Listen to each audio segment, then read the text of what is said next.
찬송가 459장입니다. 찬송가 459장입니다.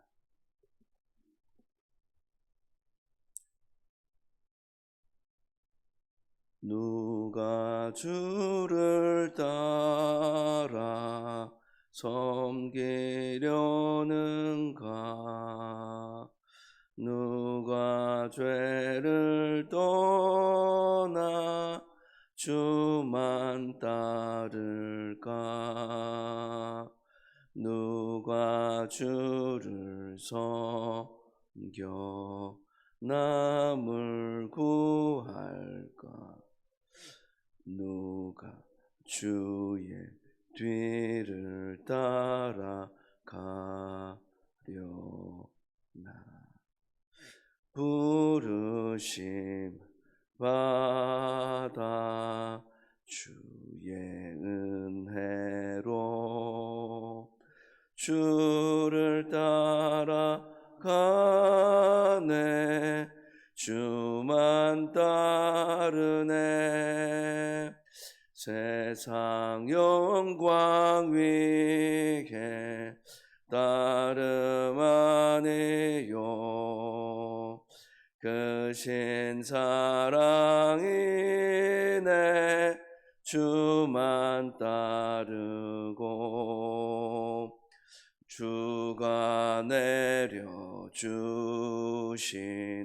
은혜 힘입어 주의 뒤를 따라 힘써 일하네.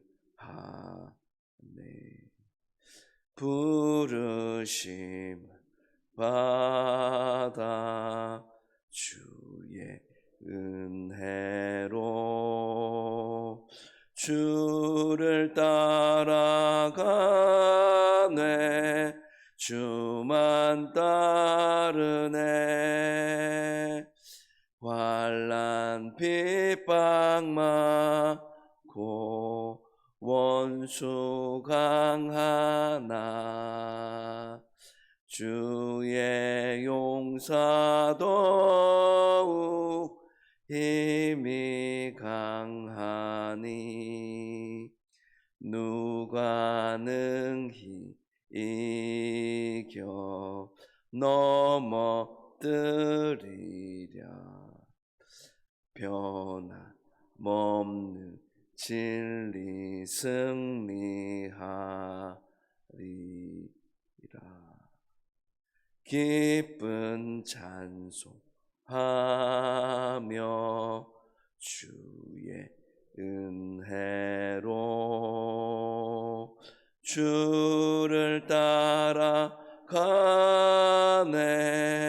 주만 따르네. 아멘. 하나님 말씀은 열왕기하 14장 17절에서 29절까지의 말씀입니다. 열왕기하 14장 17절부터 29절까지 한 절씩 교독하시고 마지막 절은 합독하시겠습니다. 이스라엘의 왕 여호아스의 아들 요아스가 죽은 후에도 유다의 왕 요아스의 아들 아마샤가 15년간을 생존하였더라.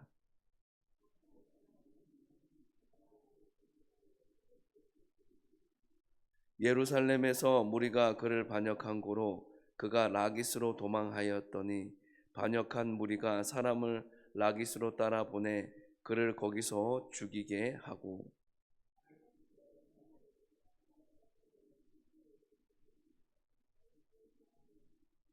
유다 온 백성이 아사랴를 그의 아버지 아마샤를 대신하여 왕으로 삼으니 그때 그의 나이가 16세라.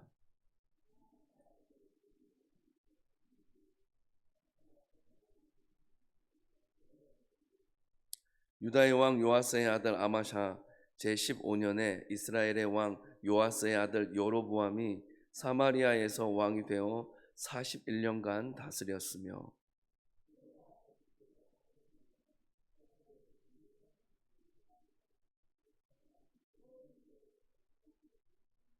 이스라엘의 하나님 여호와께서 그의 종 가드 헤멜 아미떼의 아들 선지자 요나를 통하여 하신 말씀과 같이 여로보암이 이스라엘 영토를 회복하되 하맛 어귀에서부터 아라바 바다까지 하였으니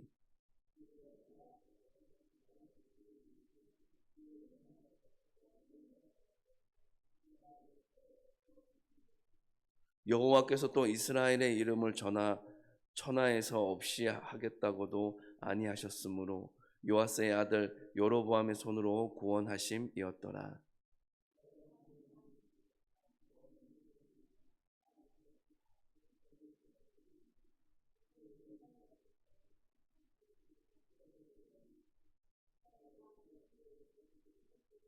함께 읽겠습니다. 여로보암이 그의 조상 이스라엘 왕들과 함께 자고 그의 아들 스가랴가 대신하여 왕이 되니라. 아멘. 죄가 더할수록 은혜가 깊어진다, 이런 말이 있습니다. 좀 이해가 잘 되지 않습니다. 범죄를 많이 하는데 어떻게 은혜가 이전보다 더 깊어질 수 있는가, 참 이해가 잘 되지 않는 부분이지만, 또 이런 말을 우리가 정리를 해보면 은혜를 받으려고 어쩌면 우리는 더 범죄하면 된다, 이렇게 잘못 생각할 수도 있습니다. 근데 그럴 리는 없습니다. 우리가 한 가지 기억해야 하는 것은 은혜, 죄는 서로 따로 떼어놓을 수 없는 것입니다. 은혜 가운데 또 우리는 자칫 잘못하여 범죄할 수 있고, 범죄한 중에도 우리가 주님 앞에 우리의 마음을 돌이키면 얼마든지 풍성한 은혜를 받아 누릴 수 있기 때문에 그렇습니다. 은혜 아니면 안 되는 것, 왜 그렇습니까? 우리 인간은 철저히 무능하고 부패할 수밖에 없는 연약한 존재이기 때문에 그렇다는 것입니다. 오늘 보면 17절에서 20절 말씀입니다. 이스라엘의 왕 여호아스의 아들 요아스가 죽은 후에도 유다의 왕 요아스의 아들 아마샤가 15년간을 생존하였더라. 아마샤의 남은 행적은 유다 왕 역대 지략에 기록되지 아니하였느냐. 예루살렘에서 무리가 그를 반역한 고로 그가 라기스로 도망하였더니 반역한 무리가 사람을 라기스로 따라 보내 그를 거기서 죽이게 하고 그 시체를 말에 실어다가 예루살렘에서 그의 조상들과 함께 다윗성에 장사하니라. 이스라엘 왕 요아스가 죽은 이후에도 그의 아들인 아마샤가 15년간 더 살게 되었습니다. 요아스가 예루살렘을 침략하고 약탈한 뒤에 아마샤를 예루살렘에서 풀어주고 되돌아왔기 때문에 그렇습니다. 이 아마샤는 그 후로도 계속해서 유다의 왕으로 있었습니다. 전쟁에서 지고 난 다음에 모든 백성이 멸망할 수도 있고 나라가 이제 더 이상 회복이 불가능한 상태가 될 수 있는데 15년 후에 반란이라는 것이 일어났다는 것은 이 반란의 직접적인 원인으로 우리가 반란 때문에 이 나라가 15년 뒤에 그렇게 망하였다라고 말할 수는 없지만 장기적으로 보았을 때는 반드시 분명히 이 누군가 반란을 꾀하였기 때문에 결국은 그 나라가 무너지게 되었다 말할 수도 있는 것 같습니다. 전쟁에서 진 이후에 이 아마샤라는 사람은 이전의 권력을 회복하지 못하고 서서히 그 안에서도 내부에서도 반역이 일어나서 그 반역을 당한 아마샤가 예루살렘에 있다가 라기스라는 곳으로 도망하게 됩니다. 이 라기스는 아모리 족속이 살던 5 성읍 중에 하나였습니다. 예루살렘의 남서쪽에 위치한 요새처럼 그렇게 잘 이렇게 구성되어진 이 큰 성읍 라기스, 어떻게 보면 반란 세력이 자신들의 몸을 안전하게 숨기기에 가장 적합한 곳이었을 수도 있습니다. 이곳으로 도주를 하고자 했으나 도주는 성공하지 못하였고 아마샤 왕은 그렇게 가는 길에 그곳에서 죽임을 당하게 됩니다. 아마사의 죽음은 백성들 상당수가 그 당시 왕에 대한 반역을 지지했기 때문에 가능한 일이었습니다. 아버지 요아스처럼 반란 세력에 의해 이 아마샤라는 왕은 죽임을 당하였습니다. 하지만 그의 시신은 참 아이러니하게도 예루살렘에 있는 다윗성에 장사되는 것을 볼 수 있습니다. 살아서는 아마사라는 그 왕이 살아서는 왕으로서의 대접은 받지 못했지만 죽어서는 왕 대접을 받은 것을 보면 이 하나님의 일하심과 역사가 과연 어떻게 흘러갈지 우리는 잘 예측하기는 참 쉽지 않은 것 같습니다. 21절 22절 말씀입니다. 유다 온 백성이 아사랴를 그의 아버지 아마사를 대신하여 왕으로 삼으니 그때 그의 나이가 16세라. 아마샤가 그의 조상들과 함께 잔 후에 아사랴가 알랏을 건축하여 유다에 복귀시켰더라. 아마샤는 피살당했지만 그 유다 사람들은 아마사의 아들 아사랴라는 사람을 왕으로 다시 세우게 됩니다. 이 아사랴를 왕으로 세운 그 나이가 16세였습니다. 16세라는 나이는 뭔가 사리 분별을 하기에는 좀 부족한 그런 어린 나이입니다. 그런데도 불구하고 이 아사랴가 왕으로 세워졌다는 것은 그를 지지하는 세력들이 제법 많이 있었다라는 의미로 우리가 생각해 볼 수가 있습니다. 이 아사랴는 다른 이름이 있습니다. 우시야라는 이름이 있습니다. 이 우시야라고 불려지는 아사랴는 엄청나게 영토를 확장하였습니다. 그런데 여기에서는 영토를 확장한 부분들이 아니라 엘랏이라는 지명에 대해서만 설명하고 있습니다. 이 엘랏이라는 곳은 어떤 곳이냐면 아카만 꼭대기에 건설한 항구입니다. 그리고 그 인근에는 에시온 게벨이라는 항구가 가까이 있는 곳이기도 합니다. 대체적으로 항구, 바다와 인접한 곳은 상업적으로, 경제적으로 많은 것들을 많은 지명들이 발달하게 되어지는 것을 볼 수가 있는 것입니다. 그래서 이 유다는 아라비아, 아프리카, 인도와 교역을 시작하게 된 아주 중요한 항구가 되는 것입니다. 아사랴라는 왕이 이곳을 회복한 것은 이전에 솔로몬 왕 시대에 시작한 홍해의 무역을 다시 되살리는 것이며, 이 엘랏이 회복되었다는 것은 이 아사랴 왕이 솔로몬 왕 때처럼 그렇게 경제적으로, 사회적으로 그렇게 부국 강병을 이루는 그런 위치에까지 이르게 되었다라는, 그렇게 큰 업적을 이루었다라는 것을 설명하기 위해서 오늘 말씀에 기록하고 있는 것입니다. 23절에서 25절 말씀입니다. 유다의 왕 요아스의 아들 아마샤 제15년에 이스라엘의 왕 요아스의 아들 여로보암이 사마리아에서 왕이 되어 41년간 다스렸으며, 여호와 보시기에 악을 행하여 이스라엘에게 범죄하게 한 느밧의 아들 여로보암의 모든 죄에서 떠나지 아니하였더라.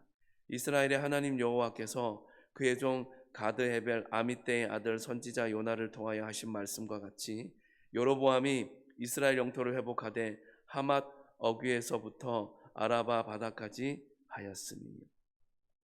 유다 왕 아마샤가 등극한 지 15년이 지난 다음에 이 북이스라엘 왕 요아스의 아들 여로보암이 수도 사마리아에서 왕으로 등극하게 됩니다. 왕으로 등극한 여로보암은 무려 41년을 다스리게 됩니다. 이때 여로보암, 좀 헷갈릴 수 있습니다. 왜 헷갈릴 수 있냐면 북이스라엘의 첫 번째 왕도 여로보암이기 때문에 오늘 본문에서 언급되는 여로보암은 여로보암 2세라고 그렇게 불려지기도 합니다. 이 여로보암 2세에 대한 평가, 저자의 평가가 24절에 나와 있습니다. 그런데 이 여로보암 2세도 여호와 보시기에 악을 행하였습니다. 이전에 북이스라엘의 첫 번째 왕이었던 여로보암 왕과 다르지 않게 이 여로보암 2세도 죄에서 떠나지 않고 하나님을 거스르고 자기 소견에 좋은 대로 나라를 다스리게 되었다라고 말하고 있습니다. 여로보암 2세의 죄에 대해서 여호와 보시기에 악을 행했다는 말로 저자가 간략하게 요약을 하고 있지만, 이 시기는 무엇보다도 물질적으로 풍요했습니다. 사회적으로나 종교적으로 타락이 굉장히 심했던 때입니다. 참 이상하게도 경제적으로 안정이 되어지고 아무 걱정 근심이 없이 부유하게 되어지면 반드시 사회적으로나 종교적으로나 그렇게 우상을 숭배하고 하나님을 외면하고 멀리 떠나는 모습이 더 극심했다는 사실입니다.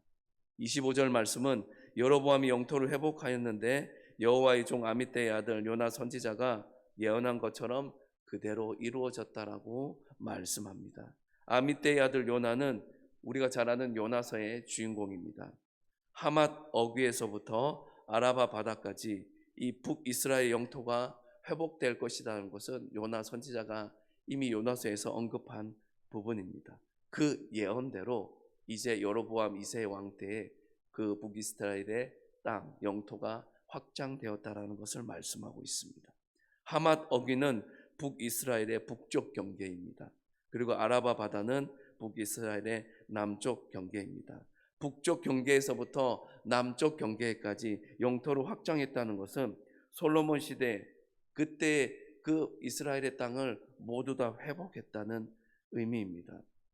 왜 이렇게 회복시켜 주셨을까요? 그렇게 하나님을 멀리 떠나 있는데도 불구하고 하나님께 순종하고 우상을 정리하고 그렇게 철저히 하나님을 의지하는 삶을 살아도 부족할 텐데 그렇게 하지 않았는데도 왜 하나님은 이렇게 북국 강병의 시대를 북이스라엘 또 여로보암 2세가 통치하는 시기에 허락하여 주셨을까요? 26절 27절 말씀을 통해서 그것에 대한 답을 한번 찾아보고자 합니다. 이는 여호와께서 이스라엘의 고난이 심하여 매인자도 없고 노인자도 없고 이스라엘을 도울 자도 없음을 보셨고 여호와께서 또 이스라엘의 이름을 천하에서 없이 하겠다고도 아니하셨으므로 요아스의 아들 여로보암의 손으로 구원하심이었더라. 북이스라엘은 이 여로보암 2세 이전에 엄청나게 많은 고난의 시간들을 보냈습니다. 그 시간을 보내면서 매일 수도 풀릴 수도 없는 그리고 그들을 도와줄 수도 없는 아주 절대적인 어려움에 처해 있는 것을 하나님이 보셨다라는 것입니다. 여기에서 매인자도 없고 노인자도 없고 라는 26절의 말씀은 스스로 아무것도 할 수 없는 철저히 무능력한 상태에 빠져 있는 북이스라엘 왕과 백성들의 모습을 잘 보여주고 있습니다. 그런데 더 나쁘고 상황이 좋지 않은 것은 무능하고 공경에 빠진 북이스라엘을 도와줄 동맹이나 이방신도 없었다는 것입니다. 이런 상태에 대해 관심을 갖고 보고 지켜보고 계시는 분이 있었습니다. 그 한 분은 바로 이스라엘의 하나님 여호와이셨습니다. 하나님께서는 이 북이스라엘의 왕과 백성들을 범죄하였음에도 불구하고 우상을 숭배하였음에도 불구하고 하나님을 가까이 하지 않았음에도 불구하고 불쌍히 여기셔서 이 북이스라엘의 백성들의 이름을 왕의 이름을 천하에서 제거하겠다고 말씀하지 않으셨습니다. 하나님께서 여로보암의 손을 붙잡아 주셨고 그 죄악을 범죄함에도 불구하고 그 손을 붙들어 주셨기 때문에 북이스라엘은 멸망하지 않았다라고 저자는 고백하고 있습니다. 이것을 통해 우리에게 주시는 교훈이 무엇일까요? 우리가 아무리 완악하다 할지라도 우리가 아무리 주님이 기뻐하시지 않는 범죄함에 빠졌다 할지라도 주님 앞에 마음을 돌이키기만 하면 그 순간에 이전에 범죄하였던 것, 이전에 잘못하였던 것은 주님이 다 없었던 것으로 해주시고 회복시켜 주시고 은혜를 더하여 주시겠다는 이 시대를 살아가는 우리를 향한 주님의 도전의 메시지가 이 속에 담겨져 있다라는 것입니다. 여로보암 2세 시대의 풍요함, 그것은 누구로부터 온 것입니까? 하나님으로부터 온 것입니다. 하나님의 긍휼을 베풀어 주시고 자비를 베풀어 주셨기 때문에 가능한 것입니다. 하나님의 은혜, 권능을 보고 이제 제발 죄악 가운데 머물지 말고 제발 나 여호와 하나님께 돌아와라 말씀하고 있는 것입니다. 어떻게 보면 북이스라엘 왕과 백성을 향한 하나님의 마지막 메시지이자 기회이자 신호를 준 것입니다. 하지만 이스라엘 백성들은 안타깝게도 깨닫지 못하였습니다. 자신들의 부요함이 우리가 노력했기 때문이야, 우리가 힘들고 어려운 상황에서도 우리가 애쓰고 수고했기 때문에 지금의 우리의 힘 그리고 이방신 덕분이야, 하나님 때문이 아니야 라고 어리석은 생각을 하게 되었습니다. 결국 여로보암 2세 때 하나님께서 베푸신 자비를 마지막으로 하나님은 더 이상 이스라엘 백성들에게 자비와 긍휼을 베풀지 않게 되는 것을 볼 수가 있습니다. 28절 29절 말씀입니다. 여로보암의 남은 사적과 모든 행한 일과 쌓은 업적과 다메섹을 회복한 일과 이전에 유다에 속하였던 하맛을 이스라엘에 돌린 일은 이스라엘 역대 왕 지략에 기록되지 아니하였느냐. 여로보암이 그의 조상 이스라엘 왕들과 함께 자고 그의 아들 스가랴가 대신하여 왕이 되니라. 여로보암 이산의 북이스라엘 왕 중에서는 가장 넓은 영토를 얻고 풍요를 누리고 주변의 나라들과 활발하게 모욕하며 그 자신의 이름을, 그 나라의 이름을 널리 알렸습니다. 하지만 이 열왕기하를 쓴 저자에게 이 여로보암 2세의 업적은 중요하지 않았습니다. 전쟁한 것, 다메섹과 하맛을 회복한 일 정도로만 간단하게 언급한 채 여로보암 2세에 대한 이야기를 마무리합니다. 이 저자에게 중요한 것은 여로보암 2세가 얼마나 대단한 일을 했느냐, 이 업적을 얘기하고자 하는 것이 아니라 하나님이 보시기에 이 여로보암 2세가 얼마나 선했느냐 악했느냐 하는 것입니다. 여러분, 그렇습니다. 하나님은 지금도 우리를 우리의 믿음의 잣대를 가지고 지금 나의 뜻에 순종하며 선한 일을 잘 감당해 나가고 있느냐, 아니면 나를 거스리고 반대의 방향에서 나를 거스리는 그런 악한 길로 나아가고 있는지를 지금도 우리 한 사람 한 사람을 우리가 가지고 있는 믿음의 잣대를 가지고 평가하시고 주목하고 계시는 것입니다. 중요한 것은 하나님은 우리의 업적과 스펙으로 평가하시는 것이 아니라 바로 현재 우리의 신앙과 삶으로 우리를 평가하시고 우리에게 은혜와 긍휼을 베풀어 주시는 분이시라는 것을 우리는 한순간도 잊지 않아야 할 것입니다. 오늘의 말씀을 통하여서 우리에게 주는 그 교훈을 마음판에 되새기고 우리가 부요한 것도, 우리가 가난한 것도, 우리가 어려움을 헤쳐나가는 것도, 우리가 또 고난 중에 있는 것도, 그 모든 것이 다 주님의 베풀어 주심과 간섭과 보호하여 주심이 있기 때문에 가능하다는 사실을 잃어버리지 않고 우리의 영원한 방패 되시고 보호자 되어 주시는, 선한 길로 인도하여 주시는 하나님 아버지만 붙들고 의지하며 승리하며 살아가는 삶의 자리가 이어지게 되길 주님의 이름으로 축복합니다. 기도하겠습니다. 한때 성공의 정점에 서 있었지만 지금은 나락으로 떨어진 남유다의 왕 아마샤와 눈으로 보기에는 화려한 북이스라엘의 여로보암 2세의 기록을 통해 우리에게 주시는 교훈의 메시지를 우리의 마음판에 되새기기를 소망합니다. 그들의 삶은 전과 전혀 달라서 서로 대조되는 것처럼 보입니다. 그러나 인생의 겉모습과는 다르게 그들의 영적인 내면은 하나같이 하나님을 놓치고 산 실패한 인생이었음을 우리로 보게 하여 주셔서 주님 감사합니다. 하나님을 놓치고 살아가는 사람은 화려했던 왕년만을 자랑할 뿐 덧없는 인생 말년을 살아갈 수밖에 없음을 보여주는 오늘의 본문의 말씀을 통해 우리 자신을 뒤돌아볼 수 있는 귀한 시간 되게 하여 주시옵소서. 사람의 눈에 화려한 성공만을 자랑하는 두 왕의 모습이 우리의 모습이나 우리의 미래가 되지 않게 하여 주시옵소서. 그것들은 모두 헛될 뿐임을 인식하며 살아가게 하여 주시옵소서. 우리는 믿음의 사람답게 영원한 것을 추구하고 눈에 보이지 않아도 주님이 기뻐하시는 것을 행하며 살아가는 신실한 하나님의 사람 되게 하여 주시옵소서. 주님, 새로운 한 주간이 열립니다. 화요일 성도들을 위한 중보기도의 시간, 다음 세대를 위한 기도의 시간을 통해 전 세대를 향한 주님의 회복과 치유의 손길을 기대하며 사모함으로 부르짖고 간구하는 모임과 시간이 되게 하여 주시옵소서. 매주 수요 기도의 시간을 통해 우리가 성도로서 영적 전투에 승리하기 위한 영적 마지노선을 분명히 확보하는 유의미한 시간으로 말씀에 집중할 수 있는 은혜 베풀어 주옵소서. 한 영혼이 천하보다 귀하다는 주님의 마음을 가슴속에 담고 커피 한 잔에 주님의 사랑과 생명을 기쁨으로 전하고자 하는 복음의 열정이 불타오르게 하시고 이 귀한 일에 더 많은 주의 종들의 헌신된 모습을 더하여 주시기를 소망합니다. 주님, 이번 치료 중인 성도들, 가정에서 요양 중인 성도들, 마음과 몸의 연약함과 불편함으로 예배의 자리에 함께하지 못하는 모든 주의 권속들을 기억하여 주시며 회복과 치유의 능력이 담겨있는 말씀을 듣는 이 자리에 사모함으로 참석할 수 있는 그런 건강한 육신을 허락하여 주시옵소서.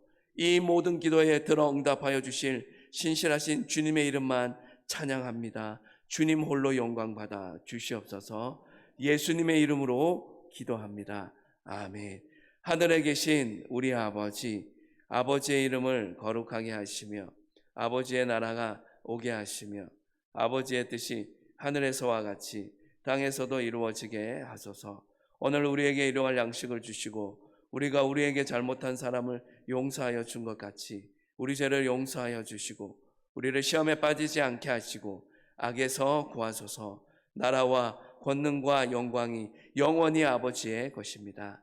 아멘.